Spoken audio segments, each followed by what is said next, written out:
CJ and many people I agree with is bringing up the criticisms of running within the People's Party, which I think is very smart and legit, and important to bring up. These are legitimate criticisms.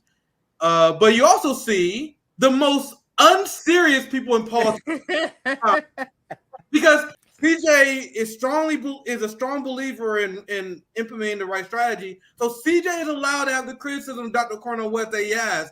Meanwhile, today has been doomsday for Marianne Williamson. This is the apocalypse for the Vanguard. This is the apocalypse for all the Marianne Williamson stands. So they got to find a way to criticize Dr. Cornel West, but being the liberals that these people are, they don't care about intellectual consistency. Not at all. So I found one, because these are the biggest, most shameless Marianne Williamson simps that you can possibly find, right? The Vanguard. And I've seen many of them, because I know the people who support Marianne. I've seen so many Marianne Williamson supporters type this out. Love you, Dr. West, but with all due respect, the Tea Party is right there and needs a good candidate such as yourself to get 5%. Running, remember, this is a Marianne Williamson supporter, guys. Right. Running with the People Party is unserious and beneath you. Marianne Williamson supporters. So apparently, according to the Vanguard, and according to Marianne Williamson supporters, running as a member of the People Party is unserious. So you better run in an imperialist capitalist party where all your primaries is rigged. Then you become a serious candidate. Right. So you have all these Marianne Williamson supporters who have no criticism, 100% okay with Marianne Williamson running as a Democrat, but now they're melting down over people running over Dr. Cornel West running over MPP. And once again, have no criticism of CJ's criticism, right?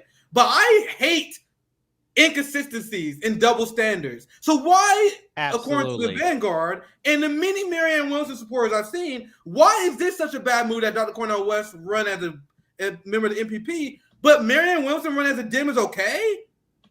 RFK supporters, I don't think there's a lot of them, but the few that said the same thing. RFK run as a Democrat is the same?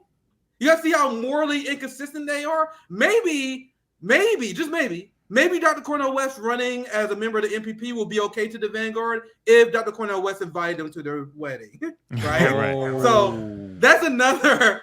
This is one of the hypocrisies I want to bring up because. Look, these guys, the difference is when you run, and this answers one of CJ's first questions that he asked, which is, does party matter? The reason it matters to run third party versus Democrat is that if you announce as a third party candidate and you vow to be on the ballot in November, whether it's in one state, if Cornel West is on the ballot in Virginia, Democrats are going to be shitting bricks because that's a fairly close Florida state too. That they're supposed to win, right? CNN doesn't give a fuck about Marianne Williamson. They mock Marianne Williamson. They mock RFK. You know why? Because neither of them are going to be on the ballot in November. Neither of them are. On the day it all goes down, they're not going to be siphoning votes from Joe Biden. If Cornel West is on the ballot in the state of Virginia, he's going to be taking votes away from Joe Biden. That makes him a threat to the status quo, no matter what fucking dipshit party he's on. And that's why those faces on CNN, they're a little more anxious talking about Cornel West than they are talking about Marianne. Can I add a little something in here? Because, Nick, you talk about consistency. I shared this in our group chat, but we all remember Peter Dow. You know, on today is June 5th of 2023 at 5:29 a.m. in the merry morning of Monday. He retweeted out a political polls which had Donald Trump, Joe Biden, Ron DeSantis, and Marianne Williamson. And he went on to say, in this poll, 4 candidates, Marianne Williamson has by far the best policy platform, including universal health care, reparations, an economic bill of rights, and meaningful climate action. To which I got to say, well, wait a minute. Didn't he tweet out some time ago that we need a strong third party? Didn't he tweet out the people that got 1 foot in, 1 foot out? Me and CJ talk about we don't. Yeah, I was holding back. I say this because the biggest thorn, and this is my opinion, as someone who's been a third party activist since 2016, so what, 7 years, 8 years? I've seen like the strategy that us third party activists has been using has been very shitty. Like we strongly believe the 2-party duopoly is evil. But hey, it's okay if you support Democrats, support Republicans. It's all good. We all want to be family. At what point do third-party activists say, we got to advocate for third parties and aggressively push back against people who don't? Because I know, because I used to be one of those people. I used to be like, y'all voting green, but I don't really care who you vote for. At what point do we say, at what point do we treat people voting Democrat the same way you would vote someone if you said they were voting Republican? Imagine if I was like, yeah, man, I'm voting for Trump next election. You'd be like, nigga, what? At what point do we have third-party activists? We do the same for people who vote Democrat. The people who are supporting both sides. At a certain point, at third-party activists, we got to draw the line. And they haven't been doing it. That's why Howie Hawkins got 0.3%. That's why Joe Stein got 1%. Because third-party activists trying to be friends with duopoly supporters. Nigga, I mean, you guys clearly see with RBN's coverage, if you're part of duopoly, we don't care about being your friend, your family, your friend. None of that. And you guys what ideas, and then we invite you on. We can be friends on this shit, right? That's that Marxist discipline.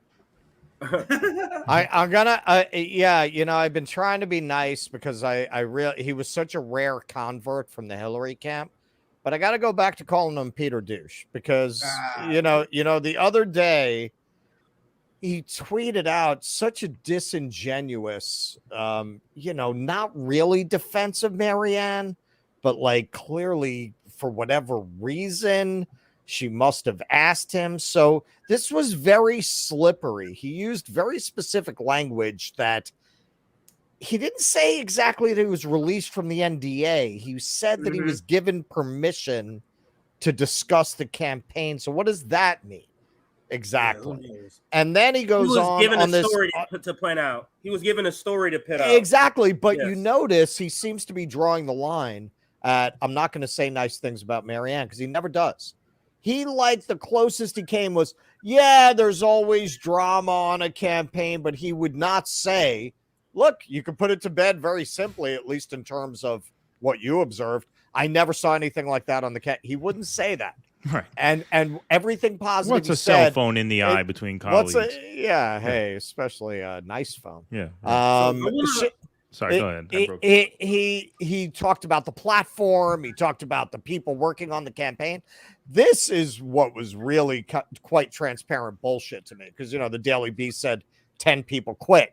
And he claimed it was because he restructured and they didn't like the financial arrangement. Maybe 1 or 2 or 3 people. 10 people quit because of that? Really? 10? With the history you have on these campaigns, I'm not buying it. So what game is he playing? And then he comes out, like Kit was saying, with this poll, like, what are you trying to keep 1 foot in and 1 foot out, like kind of stay in her good graces? Did she threaten to send Zool to drag you to hell? Like, what are you afraid of, man? It seems like he's trying to play both sides. Yeah, I don't trust these. Like people who support Marianne Williamson was aggressively Marianne Williamson supporters. They took a massive L. I want to see a debate between Cornel West, RFK, and Marianne, just because I want to see the political drama. I want to see Marianne. Actually, for maximum chaos, throw Nikki Haley in there. I want to see Marianne Williamson and Nikki Haley go on 2-on-2 against RFK and Dr. Cornel West on Ukraine. That's the kind of shit I want to see. Because the very last point I want to make, that also shows why Marianne Williamson and RFK supporters, honestly, are in shambles. Because what was the excuse that Marianne Williamson supporters used to make?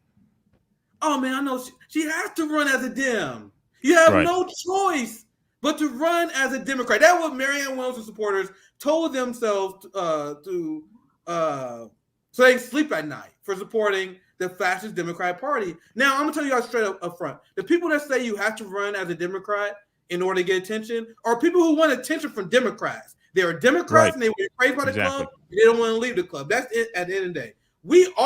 My theory has always been that as long as you have a pretty powerful name, a powerful message, you can kickstart a third party, which is why we're extremely frustrated. Can you imagine this moment for Green Party or any upstart socialist or third party in general? This would be amazing ass. And what happened today completely exposed the cowardice of RFK and Marianne because Dr. Cornel West announced a run for president as a third party. And my screenshot is actually outdated. He's trended number 1. Dr. Cornel West, the third party candidate, trended number 1. But according to Vanguard and Marianne Williamson supporters, You can't run as third party because they will ignore you. Meanwhile, we just saw the CNN clip where Marianne is the queen of TikTok, so that I know. Yeah, that's Trump's Twitter. According to anti-third party people, me, aka Democrats, you can't run third party because if you don't, there'll be no traction. No one will report on you. Meanwhile, this directly proves that wrong. Because imagine if Dr. Cornel West ran the Green Party, because you see, People's Party is trending as well. And if you click this People Party, at one point they combined it. At one point, Dr. Cornel West was number 2, and People's Party was like number 5. Nigga, the People Party was number 5 trending nationwide because of Dr. Cornel West, and the whole trim tab was filled with a bunch of people saying, "Yo, this is why the People's Party fucking sucks." Yeah, it was all bad stuff. So imagine if we had this situation with a socialist party, where the people are like, Dr. Cornel West is wrong, but this party, let me look into that. But instead, people look into the People's Party and they are seeing trash, which is why this was a bad decision by Cornel West. So the theory of anti-third party activists is that you shouldn't run third party because you won't get attention. It's a waste of time. Meanwhile, our theory has always been, and correct me if I'm wrong, CJ, our theory has always been, if you get a big name, someone who's serious with a good platform, you can use that to start your party. Imagine a good party with no holes like the People Party, with training. People will start signing up like, oh wait, Dr. Cornel West supports this party. What's? Let me look at their website. Let me see what they're about. But instead, everyone talk about Nick Bonner now. You got to see the only thing I can think is what I was saying. I think he looked at it like there's the only sense I can make of it. People already have made up their mind of what the Green Party is and what they think it is. And he wanted to be able to just introduce himself fresh because outside of our circles, let's face it, nobody even knows what the fuck this party is. Nobody's heard of it. Exactly. So he does have an opportunity to define it in a way that he couldn't with the Greens.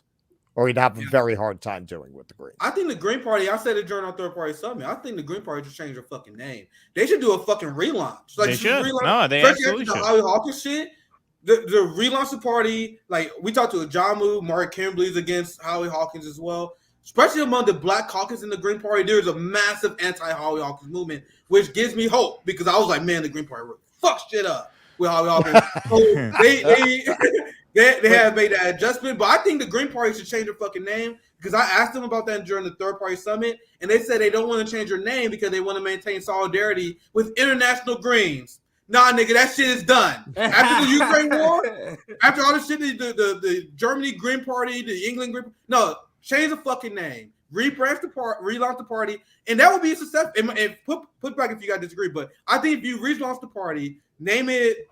I don't know. I'm not good at name. CJ, no, I'm not good at name. But name like Socialist Party, some fucking shit, Workers Party, some shit like that. Joe Rogan dick riding party. New leader, and then do it. That shit would be fire. But anyway, go ahead, guys. If you want to chime in, that's my last point on the segment, by the way. So CJ, you can take after this. We'll get a couple of words. The Jill Stein Dadaist folk music emporium party. No, what I think. I mean, look, what I would say to that is that if he gets to a point where there is enough energy behind him to the point where he is actually going to get 5%, which means 1 out of every 20 voters in November of next year goes into a booth and pulls the lever for Cornel West. If he's going to get the energy behind him to make that happen, I think the party he is associated with is going to be less important than we in the online left world think it is now. Because when we see People's Party, we think Nick Branagh. We have flashes in our heads of all the Twitter shit and all the drama surrounding him and the People's Party.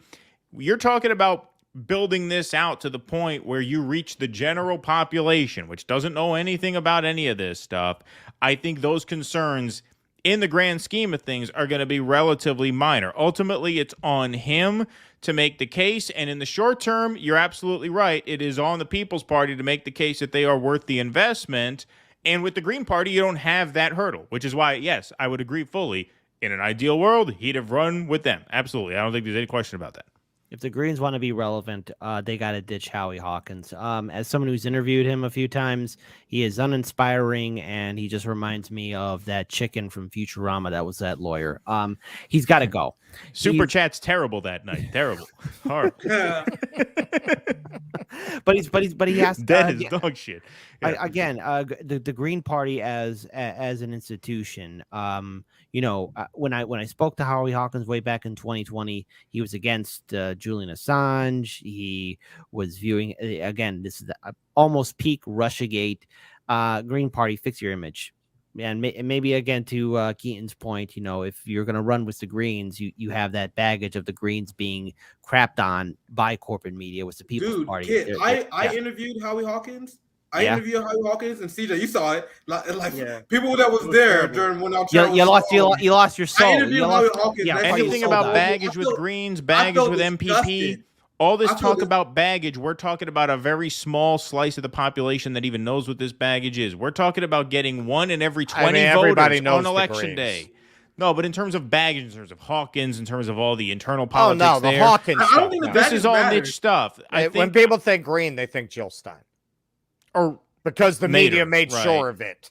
Ralph to Nader, blame 2016 on Jill Ralph Stein. Nader, Jill Stein. I think the bottom line is when it comes to a run like this, you have to inspire a lot of people. 5% seems like a small number, but it's not a small number when you talk about a national race. You got to inspire a lot of people to say, fuck this shit, fuck the Democrats, fuck the GOP, fuck the media, even if fuck it means them all. the Republicans winning. You have to get a certain number of people to say, the hell with all of this, I'm voting for Cornel West. Period. It's a Molotov cocktail through the, window, just in the way that Trump was. You got to get people to say that. It falls to the candidate to do that. It falls to the organization behind them to convince people in the early stages to put some money up, put some time in. MPP has a lot of convincing to do. They have cost themselves a lot of goodwill over the past few years. They have a short period of time to make that up. Can they do it? That's up to them.